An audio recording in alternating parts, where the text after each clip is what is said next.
నీ జీవితంలో సంఘానికి ఏమైనా చేస్తున్నావా? దైవజనులకి ఏమైనా చేస్తున్నావా? మరిచిపోవడానికి అసలు ఆయన అన్యాయస్తుడు కాదట. నువ్వు ఆ చేసిన పరిచర్యను బట్టి, నువ్వు చేసిన సమర్పణను బట్టి నువ్వు చాలా ధైర్యంగా ఉండొచ్చు. ఆయన మర్చిపోడని దేవుడే స్వయంగా ప్రకటించాడు, నువ్వు బ్రతకవు, చనిపోతావు, వెళ్ళి చక్కబెట్టుకో అని. కానీ హిజ్కియా ధైర్యం ఏంటి తెలుసా? ప్రభువా, నీ ఎదుట ఎట్లు నడుచుకుంటున్నావు, నీకు దహన బలులను ఎలా సమర్పించాను ఒక్కసారి జ్ఞాపకం చేసుకో అన్నాడు. దేవుని నిర్ణయమే మార్చివేయబడింది, మరణమే ఆగిపోయింది, నిఖార్సైన ఆయుష్ 15 ఏళ్ళు పొడిగించబడింది, కాల చక్రమే వెనక్కి తిరిగింది, మొత్తం భ్రమణాలు మారిపోయాయి.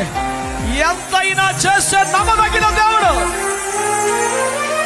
నీ దహన బలులు, నీ అర్పణలు, నీ ప్రార్థనలు, నువ్వు చేసిన సేవ పరిచర్య మరిచిపోవటకు అన్యాయస్తుడు కాదు.